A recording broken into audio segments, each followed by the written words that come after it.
출애굽기에 성경 공부에 오신 여러분을 주님의 이름으로 환영합니다. 하나님의 축복이 여러분의 가정과 직장과 사업장에 넘치기를 주님의 이름으로 축원합니다. 출애굽기는 무엇에 대한 책입니까? 출애굽기는 구원에 대한 책입니다. 자, 우리가 일방적으로 알고 있는 구원은 예수 믿고 천당 가는 것이다, 이렇게 생각합니다. 그건 완전히 틀린 것은 아니지만 구원에는 시작이 있고 과정이 있고 완성이 있습니다. 구원의 시작을 칭이라고 부르고 과정을 성화라, 완성을 영화라고 부릅니다. 출애굽기에서는 예수 믿고 구원받고 천당 가는 칭의의 과정을 1장에서 12장까지 약 30%로 되어 있습니다.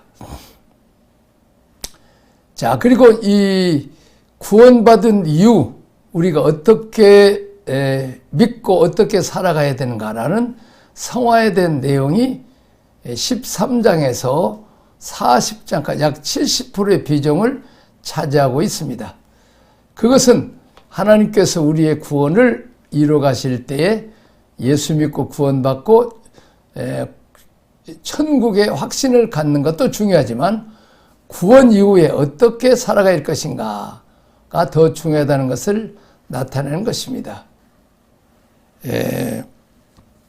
출애굽기는 하나님께서 어떻게 구원을 이루어 가시는가, 구원 경영을 알려주는 책입니다. 자, 출애굽기의 중심 성경 구절은 무엇입니까? 출애굽기 3장 7절 8절로 7가지 동사로 이루어져 있습니다. 출애굽기 정체를 개관할 수 있습니다. 그러니까 출애굽기는 아주 과학적으로 논리적으로 잘 되어 있고 그 핵심 주제 말씀을 7절 8절에 되어 있습니다. 근데 유감스럽게도 우리는 나도 수십 년 목회를 해봤지만 어떤 성경을 꺼져서 이렇게 설교를 하고 또 전교석 이렇게 하다 보니까 수십 년 동안 말씀을 들어도 막상 말씀을 가르치라고 못 가르쳐. 이단은 잘해. 그래서 우리는 그 하나님께서 모세를 통해서 이렇게 기록한 그 출애굽기 1장에서 40장까지를 어떻게 딱 조직적으로 되어 있는가를 또 공부하면서 누구든지 배우면 또 가르칠 수 있도록 우리가 영상으로 하고 또 심지어는 강의안까지 다 주려고 생각하고 있습니다. 그렇게 해서 그냥 읽어만 줘도 될 수 있도록, 그리고 이제 여러분들이 배우고 가르칠 때는 다시 영상을 들어보고 가르칠 수 있도록 그렇게 하고자 합니다. 출애굽기 사건이 말하는 하나님의 구원의 역사입니다. 자, 여호와께서 이르시되 내가 애굽에 있는 내 백성의 고통을 분명히 보고 그들이 그들의 감독자를 말하는 부르짖음을 듣고라고 표현하고 있습니다. 그리고 또한 그 근심을 알고라고 표현되어 있죠. 그리고 이제 3장 8절에 내가 내려가서 그들을 애굽인의 손에서 건져내고 그들을 이제 그 땅에서 인도하여 아름답고 광대한 땅, 젖과 꿀이 흐르는 땅, 곧 가나안 족속, 헷 족속, 아모리 족속, 브리스 족속, 히위 족속, 여부 족속 지방에 데려가려 하노라. 자, 거기에서 이제 보면 보고, 자, 그 다음에 듣고, 그 다음에 알고, 그렇습니다. 보고, 듣고, 알고, 그 다음에 내려가서 건져내고, 인도하여 데려가려 하노라. 이렇게 기록되어 있습니다. 한번 보겠습니다. 자, 구원의 프로세스입니다. 보고, 듣고, 알고가 1장, 2장, 그 다음 내려가서 3장, 11장, 건져내고 12장, 인도하여 13장, 24장, 데려가라노라 25장에서 40장까지 이렇게 되어 있습니다. 자, 출애굽기 전체를 이제 다시 다시 돌아가서 그렇게 전체를 보면 크게 두 부분으로 나눠져 있는 것을 볼 수 있습니다. 자, 우리가 쭉 보면 1장에서 11장까지 이제 화살표가 되어 있죠. 전능하신 하나님, 아가페 하나님, 이 위에서 내려오는 것이 이것이 은혜입니다. 참 하나님께서 내려오셔서 우리를 만나 주시죠. 또 12장에서 40장까지에서는 이제 이 은혜를 받은 우리가 하나님께 응답, 반응하는 단계인데 이 응답을 다른 말로 믿음이라고 부릅니다. 이것은 우리가 하나님의 말씀 기준에 맞춰서 순종하는 삶을 의미하고 있습니다. 자, 이것은 올라가는 화살표죠. 믿음, 응답, 에로스, 사랑이죠. 근데 위에서는 아가페로 내려오는 것이 에로스는 이제 주고받는, 내가 반응을 하는 것이죠. 여호와 하나님입니다. 언약의 하나님, 약속의 하나님으로 이렇게 포함되어 있습니다. 자, 첫째 단계는 1장, 2장 보고 듣고 알고의 키워드는 고난입니다. 자, 이제 다시 또 내려가서 한번 보겠습니다. 자, 보고 듣고 알고, 자, 고난입니다. 내려가서 건져내고 인도하여 데려가노라. 자, 그 첫 번째 단계에서 보고 듣고 알고입니다. 알고의 키워드는 고난입니다. 자, 요셉 애굽의 총리가 된 후에 야곱의 가족 70명은 기근을 피해서 애굽으로 이주해 살았습니다. 총리됐던 애굽의 가족이 처음에는 좋은 대접을 받았지요. 그런데 400년간의 긴 세월을 흐리고 요셉을 알지 못하는 새로운 왕조가 들어서면서부터 그들에게 고난의 역사가 시작합니다. 자, 그들의 숫자가 이제는 200만이 넘죠. 장정만 60만 3,550명이니까 위협을 느끼자 발용한 히브리인을 탈환하는 정책이 시작했습니다. 다시 말하면 인구 억제 정책. 남자들은 여러 가지 고된 노용을 시켰으며 그로 인해서 인구가 점점 줄어들 줄 알았는데 늘어났고, 그래서 산파들을 시켜서 이제 그들을 죽이려고 했는데 산파들이 하나님을 두려워해서 이제는 불순종하자 바로왕이 직접 히브리의 남자아이들은 나일강 물에 던져서 라고 말하고 있습니다. 자, 생명에 위협받는 고난의 환경에서 이스라엘 백성이 그들이 잊고 있었던 하나님의 이름을 부르고 고난 중에 부르짖게 됩니다. 이것이 바로 기도입니다. 하나님이 어려운 환경을 배열해서 이제 부르짖고 기르되 엄마 하고 아기가 부르짖듯이 그렇게 간절한 마음으로 하나님을 찾고 하나님께 나와서 부르짖고 기도하라는 것입니다. 자, 이것이 바로 기도죠. 자, 보고 듣고 알고 첫 번째 단계 핵심은 하나님께서 고난의 환경을 조성하셔서 우리 해금 하나님을 찾고 하시고 기도하게 하신다는 메시지입니다.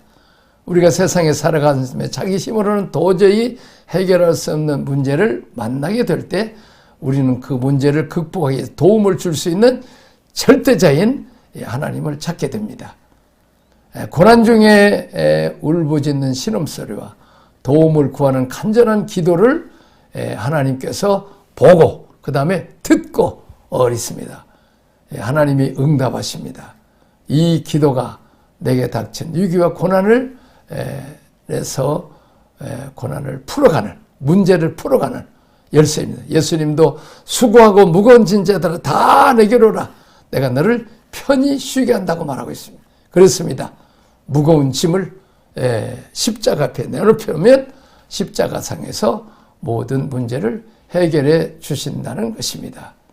자, 보고 듣고 알고 그 다음에 두 번째는 내려가서 3장 이제 3장에서 11장이죠. 이것은 키워드는 은혜입니다. 자, 은혜입니다. 자, 이처럼 이스라엘 백성이 하나님께 부르짖어 기도하자 그러한 환경을 보고 듣고 알고 계신 하나님께서 그 백성을 구원하기 위해서 내려오십니다. 내려오시는 것을, 하나님이 우리를 찾아오시는 것을 우리는 은혜라고 말합니다. 자, 은혜를 찾아오신 은혜라고 말하는데, 근데 중요한 것은 하나님께서 혼자 내려온 것이 아니라 직접 역사하기도 하시지만, 일반적으로 하나님께서는 준비된 사람, 준비된 목자, 다시 말하면 모세를 광야에 40년 동안 준비한, 일생 동안 80년 준비된 모세를 통해서 하나님께서 내려옵니다. 사람을 통해서 일하신 구속사의 중심은 사람이라는 것을 늘 명심해야 됩니다. 자, 이제 하나님께서 하나님을 대행해서 이스라엘 백성을 애굽 땅 노예 생활에서 이끌어낸 모세라는 한 사람을 중개시킵니다. 그리고 그를 보내어 바로왕을 만나게 하시고 이스라엘 백성을 괴롭히는 완악한 바로왕과 애굽 땅에서 10가지 재앙을 내리십니다. 이 재앙은 애굽 사람이 섬기던 우상에 대한 하나님의 심판이었습니다. 이 재앙을 통해서 이스라엘 백성들은 그들이 애굽 땅에 살면서 섬기던 우상들이 헛된 것이고 여호와님만이 참신인 것을 깨닫게 하십니다. 그리고 하나님을 신뢰하고 따르게 한다는 것입니다. 자, 두 번째, 내려가서 통해서 우리에게 주신 하나님의 메시지는 우리가 우리 힘으로 해결할 수 없는 고난의 환경 속에 도움을 구할 때 하나님께서는 준비된 하나님의 사람을 통해서 우리에게 은혜로 찾아오신다는 것입니다. 하나님께서 우리에게 사람을 보내주셔서 구원의 길을 열어주시고 우리가 하나님께 나아갈 수 있도록 도우십니다. 그리고 그동안 우리가 우상을 섬기고 붙잡고 살았던 그것을 하나님 앞에 내려놓게 하십니다. 자, 그 다음에 이제 세 번째입니다. 세 번째는 건져내고입니다. 키워드는 구원입니다. 하나님께서 10번째 재앙인 유월절 장자 죽음을 통해서 애굽의 모든 가정의 장자들을 심판하지만 어린 양을 잡아서 그 피를 좌우 문설주와 문인방에 그 피를 바릅니다. 이스라엘 사람들의 모든 가정은 그 피 안에 들어있기 때문에 심판을 면해 주시고 그들을 애굽에서 탈출하게 하십니다. 그러나 어린 양의 피 밖에 있는 사람은 착한 사람이든지 어려운 사람, 죄인인데 다 죽었습니다. 하나님 앞에는 의인이 없나니 하나도 없습니다. 어떤 죄인이라도 이 어린 양의 피 안에 있으면 다 하나님이 천사를 통해서 보낸 그 장자를 죽이는 이 죽음의 심판에서 구원을 받을 수 있습니다. 자, 이것은 그 후에 오실 이 죄로 인해 심판받을 수밖에 없는 우리 온 인류를 유월절 어린 양으로 이 땅에 오신 우리 주님 예수께서 우리 죄를 대속하기 위해서 십자가에 죽으시고 부활하신 하나님 아들 그리스도를 믿음으로 모든 용서를 받으며 우리가 하나님의 자녀가 되는 구원의 원리를 의미합니다. 자, 그렇습니다. 하나님이 이제 우리를 환경으로부터 건져내심, 신분의 변화입니다. 유월절입니다. 구원에는 피의 대가, 어린 양의 피, 예수 그리스도의 피입니다.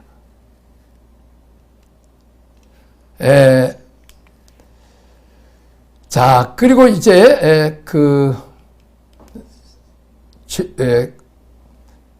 내가 예수를 믿고 구원의 확신을 가졌다면 나는 출애굽기 12장에 있는 것입니다. 근데 우리는 예수 믿고 또 예수 그 십자가 또 그 피로 씻음 받고 죄 사함 받고 일곱 은혜 받고 복 받고 내 소원 이루어지고 천국 가야 되겠다.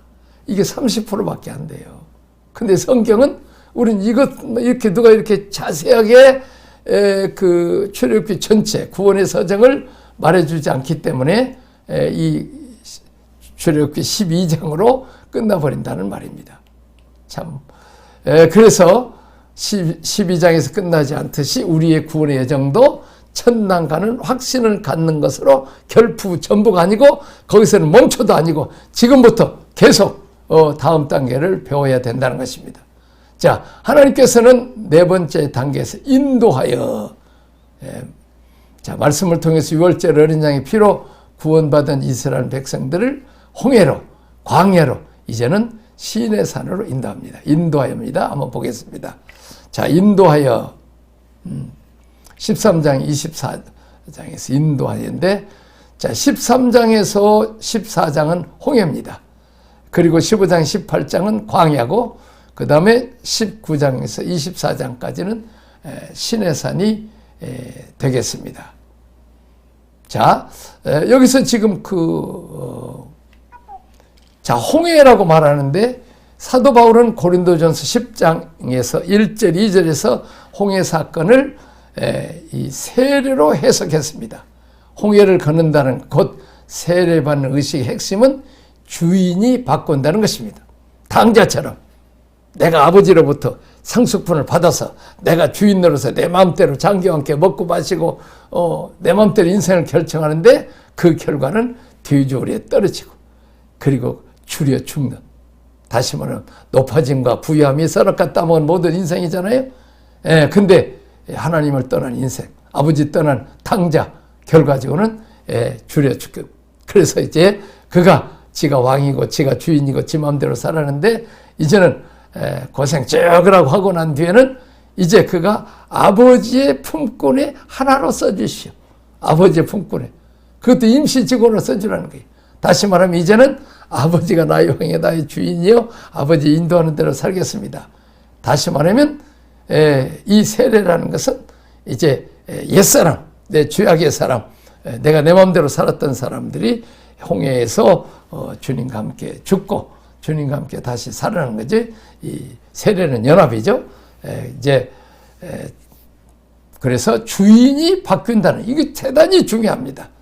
우리가 예수 믿고 은혜 받고 복 받고 내가 변함없이 주인 되고 내 소원만 이루어주라고 그 이제 어린아이 중심으로 그 부모가 맞춰주실 때 하나님이 맞춰주세요. 근데 그걸로 끝나면 안 돼. 이제는 자라야 되는 것이죠. 이제는 주인이 바뀌어서 어린아이가 유치원 걸로 끝나면 안 돼.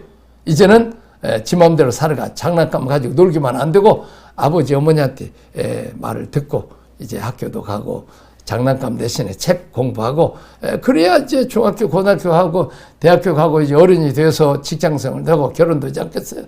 우리가 자라야 된다는 거예요. 부모가 제일 속 터진 것은 돌잔치를 하는데 아기가 걷지도 못하고 누워있어 봐요. 또 3살이나 5살 됐는데 말 못해 봐요. 하나님 아버지도 우리가 그냥 어린아이처럼 나 중심으로 띵깡이나 부리고 그럴 갖고는 안 된다는 거죠. 주인이 이제는 하나님이 우리의 왕이시고 주님이시고 우리의 목자되셔. 그래서 인도를 받으면 푸른 초장 쉴만한 물가로 인도하시고 부족함이 없게 하시고 사망의 음침한 골짜기를 다닐지라도 주님이 함께 하셔서 세입지 않게 하시고 내 잔이 넘치나이다. 그런 인생을 살아가는 거예요. 내가 왕이 되고 주인 되는 인생은 항상 당자처럼 어려움만 많이 닥치고 사탄의 공격만 많이 받아요. 자, 홍해를 건너기 전에 이스라엘 백성들은 바로왕을 섬겼습니다. 애굽의 질서대로 인생을 살았습니다. 하지만 홍해에서 바로왕과 그 군대가 수장되는 사건을 통해서 하나님께서는 그들이 더 이상 바로의 종이 아니고 세상 질서대로 사는 자들이 아니라 자신의 주권을 하나님께 내어드리고 이제는 성부, 성자, 성령 하나님을 주인으로 모시고 살아가는 자기 부인의 삶을 결단하기를 원하십니다. 이것을 신앙생활의 오리엔테이션이라고 합니다. 출애굽기 13장에 그 내용이 자세하게 나와 있습니다. 자, 성부 하나님을 주인으로 모신다는 것은 하나님께 첫 것을 드린다는 거예요. 첫 것을 드린다는 것은 시간에 하루에 첫 시간 아침 새벽기도 하든지 아침에 성경 읽고 기도하면서 나의 주인이시고 나의 왕이신 주님께 내가 물어보고 또 이렇게 갑니다. 그리고 일주일의 첫 시간, 첫날 그건 성수질 해야 되죠. 성수질 하겠습니다. 그리고 내가 가지고 있는 그래서 다 드려야 되지만 10분의 1을 드림으로 내 가지고 있는 것은 다 내가 빈손 들고 왔지만 하나님 주신 것이고 다 드려야 되지만 이렇게 너는 10분의 1만 드려도 다 드리는 것으로 여겨주는 것을 말씀하고 있습니다. 자, 성자 예수님을 삶의 주인으로 모시는 것은 무교절을 지키라는 것입니다. 누룩이 상징하는 죄를 버리고 이제는 죄 없는 무교병을 말씀하신 예수님을 우리의 영적 양식으로 삼고 매일 공급받고 사는 삶을 뜻합니다. 그리고 또한 이제 세 번째는 성령님을 주인으로 모시는 삶은 이스라엘 백성들이 낮에는 구름기둥, 밤에는 불기둥으로 인도로 받아서 살았듯이 우리도 날마다 기도함으로 성령님의 인도심을 따라서 순종하며 살아가는 삶을 바랍니다. 이것이 오리엔테이션.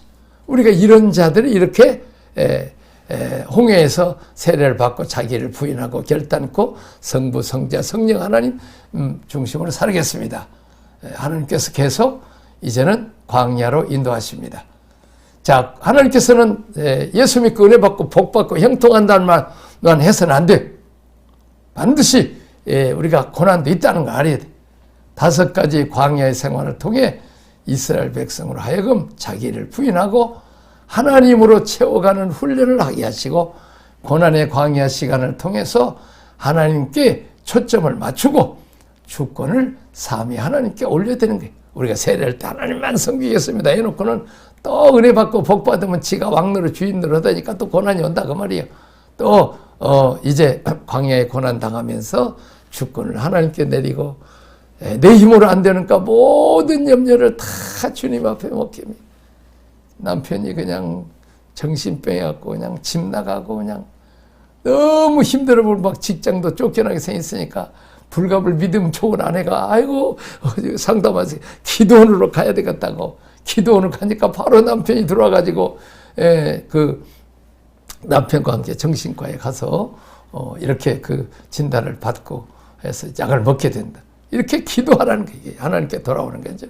우리가 고난을 통해서 돌아오는 거예요. 자, 수르 광야, 신광야, 르비딘, 아멜렉 신의 광야를 지나면서 기대가 무너지고 꼬일 때 십자가를 정욕하고 회개하고 하는 것을 알게 해주신 게 이게 수르 광야입니다. 또 경제생활, 삶의 근간이 무너질 때 이때는 성부 하나님께 공급자이신 하나님께 기도하라는 거예요. 그러면 하나님께서 만나를 내려주시고 매출 요즘 같은 이렇게 코로나 이후에 경제적으로 어렵고 물가도 많이 오르고 할 때는 우리는 하나님만을 바라봐야 돼. 하나님 그러면 하나님께서 까마귀를 통해서라도 엘리 선지자 먹이듯이 먹여. 자, 그다음에 르비딘 광야는 인생이 허무해지고 목이 마를 때 반석에 신 그리스도에게 나아가 부르짖고 기도함으로 성령의 생수를 마시라는 거죠. 자, 그 다음에 사람의 원수가 나를 괴롭힐 때, 아말렉 군대가 쳐들어올 때, 그때는 이제 앞에 여호수아는 가서 싸우고 모세는 산 위에 올라가서 기도할 때, 그때 이제 아론과 훌이 같이 도와줘서 이제 하나님께서 싸워주셔서 승리케 하시는 걸 보여요. 그렇습니다. 이제는 혼자 신앙생활 못하고 지도자 혼자 못하고 항상 기도의 동역자들, 셀론들과 함께 이렇게 기도하라는 거죠. 자, 그 다음에 또 지도자가 한계를 혼자 200만을 재판하니까 백성도 힘들고 아브라함도 힘들어. 그때 이제 장인 이드로가 와서 혼자 지치니까 자, 100부장, 10부장, 50부장, 100부장 이렇게 해서 세우라는 거죠. 리더십. 그렇습니다. 교회는 혼자 못해. 장로님, 권사님, 집사님, 다 주일학교 교사까지 다 우리가 도움을 해야 주님의 몸된 교회가 세워지는 거죠. 지도자가 한계했을 때는 혼자 하려고 하지 말고 성도들과 함께 이렇게 교회를 조직해서 하라는 우리 몸이 눈 하나만 갖고도 안 되고 코 하나만 갖고도 안 되잖아. 우리가 다 심장이 필요하고 보이지 않게 내장도 다 일을 하고 손발이 일하고 또 눈이 일을 하고 이렇게 주님의 몸을 이뤄가기 위해서는 결과적으로 함께 건설해가는 교회 하나님 나라 그리고 그리스도의 몸 머리는 예수 그리스도요 몸은 다 교회 지체예요. 만물을 충만케 하신 하나님께서 머리가 되신 예수 그리스도의 충만해서 그 충만한 은혜의 복을 모든 지체, 그래서 가정에서 이웃과 우리 민족과 온 세계 땅끝까지 가는 것이 하나님의 뜻이라는 거죠. 자, 그 다음에 시내산입니다. 시내에서 인도하셔서 19장 24장이죠. 이스라엘 백성의 말씀을 통해서 하나님이 어떤 분이신가를 계시하십니다. 율법을 통해서 하나님 나의 통치 원리를 보여주시고 하나님의 사상, 가치, 기준, 원칙 그리고 철학을 알려주십니다. 또한 이제 그 10계명을 주셔서 하나님 사랑, 이웃 사랑을 이렇게 주십니다. 그런 삶을 살아가는 거예요. 근데 오늘 말씀이지만 뭐예요? 나를 사랑하고 돈을 사랑하고 쾌락을 사랑함으로 그것이 행복인 줄 아는데 제일 고통스러운 때가 온다는 거예요. 아시면 인간의 행복은 하나님 사랑하고 이웃을 사랑할 때 하나님이 사랑받고 이웃이 사랑해서 또 그렇게 해서 행복해지는 것이죠.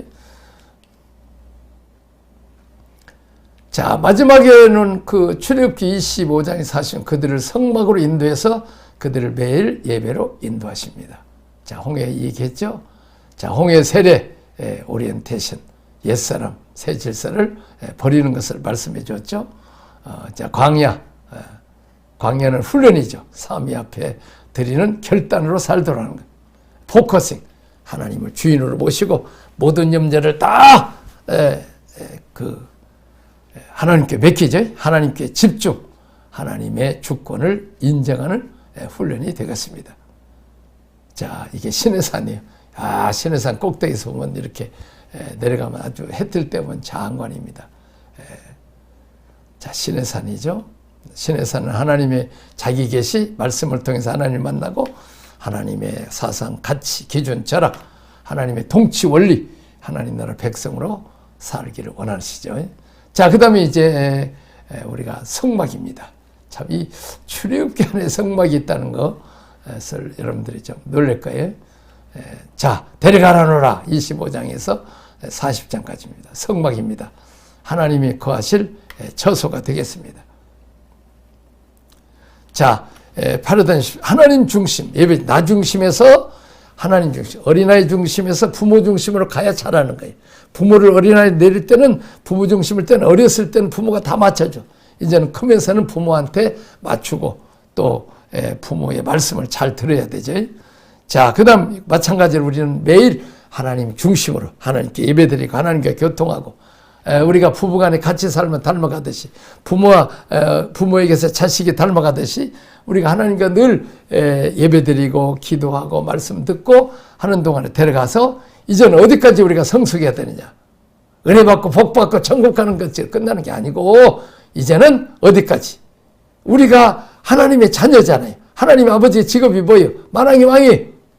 그러므로 우리가 주님과 함께 영원토록 왕노릇한 데까지 자라가야 돼요. 이 땅에서 끝나는 게 아니에요.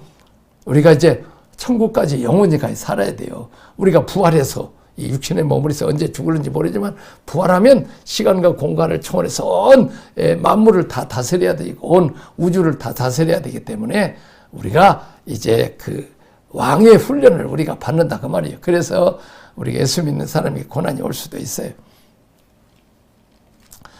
자, 이제 그 데려가라 하노라 것을 봅니다. 아까 지금 성막 얘기할 때 이제 성막을 보면 그 성막 안에 그 처음에는 구원의 문이 있고 또 처음에는 뜰이 있습니다. 뜰에 있고 그 다음에 성소가 있고 마지막엔 안에 지성소가 있습니다. 그래서 우리는 그냥 그 뜰에서 있는 성도로 끝내지 말고 성막에서 나중에 하나님까지 만나는 지성소, 내가 너를 만나겠다.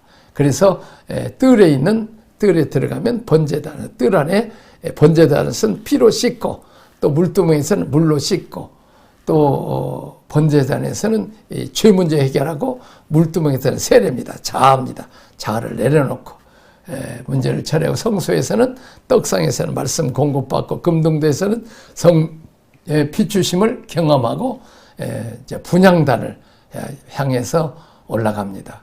거기서는 분향단에서는 찬양, 기도 예배로 하나님 앞에 올려드리면 하나님 그 기도 응답을 받고 축복으로, 어떤 사람은 재앙으로, 우리를 괴롭히는 세력들은 재앙을, 또 1년에 한 번 대제사장이 지성소 안에 들어가는데 거기가 언약궤가 있습니다.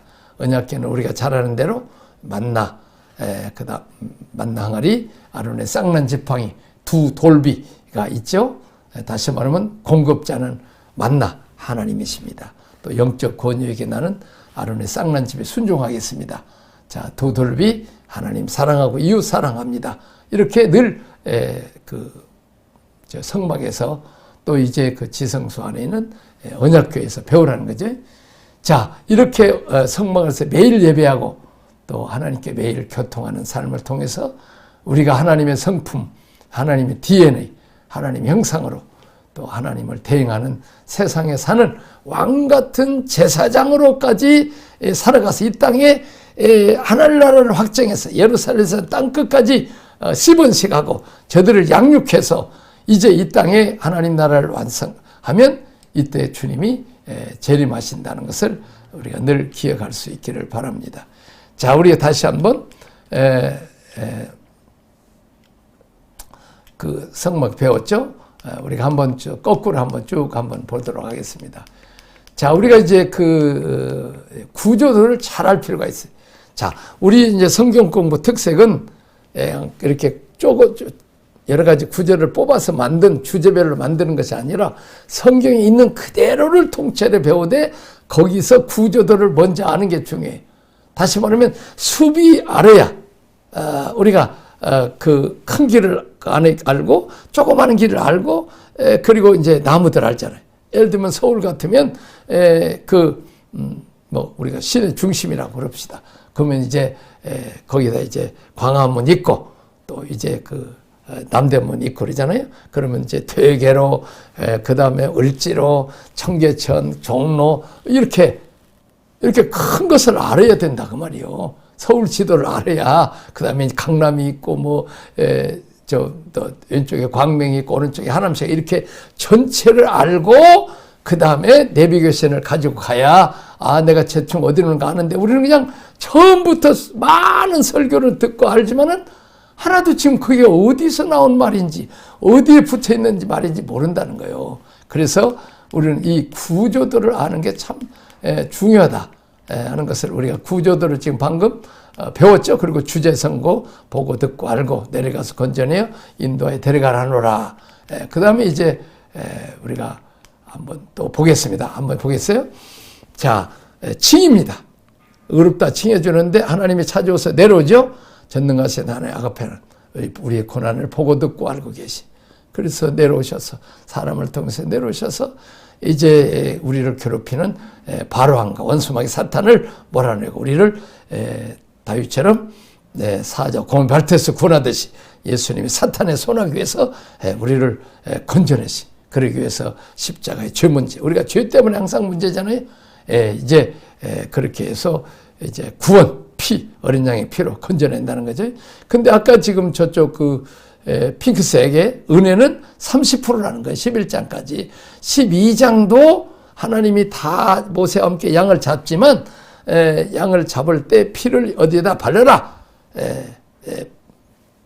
바닥에다 바르면 안 된다 그 말이에요. 문지방에 있는 발라라. 그리고 이제 무교병을 먹어라. 또 이제 양고기를 먹어라. 이때부터는 우리가 그 하나님의 말씀에 순종해야 된다 그거예요. 그리고 광야는 순종 안 하면 고난이 온다는 거죠. 고난이. 그렇게 해서 광야 훈련을 홍해 먼저 주권을 하나님께 드리고 첫 것을 성부 하나님께서 나는 이제 주님이 죄의 값을 죽으셨기 때문에 내가 죄를 거절하고 무교병 말하자면 누룩은 딱 청소하고 나는 무교병을 먹겠습니다. 누룩 없는 땅을 죄 없는 음식을 먹겠습니다. 어린 양이신 예수 그리스도를 먹겠습니다. 이렇게 세례는 자기 부인 결단이에요. 이게 세례가 중요해요. 은혜 받고 복 받고도 변함없이 내가 왕노릇 주인 노릇 하니까 늘 높아지려다가 뒤줄이 떨어진단 말이에요. 내가 욕심 부리니까 또 뭐요? 궁핍이 와버려요. 근데 주권을 아버지께 딱 드리고 나는 품꾼 하나라도 순종하겠습니다. 아버지 인도 살겠습니다. 그때 너는 내 아들이다. 너는 살찐 송아지가 있다. 높아짐과 부유함이 오는 거예요. 아버지께 와야. 이해가 되십니까? 우리가 그 광야에 온 게 빨리 주님께 돌아오고 맡기고 주님의 인도를 받으라는 거. 어린아이가 부모를 인도하니까 피차 피곤하단 말이요. 또 양이 목자를 인도하니까 얼마나 힘들겠어요. 양인 우리가, 어리석은 우리가 목자를 따라가듯이 정말 사랑이 많고 지혜로운 모든 걸 다 알고 계시는 주님의 인도 따라서 살자는 거예요. 그 안 사니까 광야가 온다는 거죠. 그리고 말씀으로 또 이제 성막을 통해서 자 인도를 받으라는 거죠. 그렇게 해서 이제 우리 첫 강의 이제 이 출애굽기 구조도를 배웠습니다. 그렇게 해서 전체를 딱 한눈에 놓고 이제는 구체적으로 또 이렇게 조목조목 구절구절을 배운다는 거죠. 그래서 여러분들은 지금 어디 와 있어요? 예수 믿고 구원받고 천국 가는 걸 끝나는 것을 했습니까? 그러면 이제 다시 세례로 돌아와서 죽고 하나님께 맡기고 또 고난의 광야를 받을 때 이제 나 중심에서 하나님의 중심으로 가고 어디까지? 이제 말씀으로 이제 가고 오늘 이 시대는 이 고난 때는 이 말씀을 붙잡아야 돼. 자, 그 다음에 이제 성막으로 들어가서 이제 성막 예배를 드리고 어디까지 청소해야 되느냐? 장자가 되어서 하나님이 시키면 시키는 대로 일을 맡길 만한 왕 같은 제사장이 되기를 주님의 이름으로 축원합니다. 기도하겠습니다. 하나님 아버지 은혜와 사랑을 감사합니다. 오늘 또 이제 출애굽기 구조도를 배웠습니다. 주님 예수 믿고 은혜 받고 구원 받고 복 받고 내 중심의 신앙에서 이제는 세례로 헌신하고 내 주권을 내려놓고 나 자신을 부인하고 하나님을 나의 왕 나의 주님으로 아버지로 섬기고 으뜸을 드리고 또 죄를 거절하고 또 누르고 십자가 지고 주님을 따르고 성령의 인도 따라가는 이런 결심과 또 이제 광야의 훈련을 잘 받고 말씀 훈련 받고 성막에 가서 예배 생활을 해서 이제 하나님의 대행작가로 가서 하나님이 시키기에 일시킬 만한 이런 장자가 되고 왕 같은 제사장들이 다 되게 하셔서 이 땅에 하늘나라를 건설하고 온 세계 땅끝까지 하늘나라를 건설하는데 귀하게 쓰임받게 하옵소서. 예수님 이름으로 기도합니다. 아멘.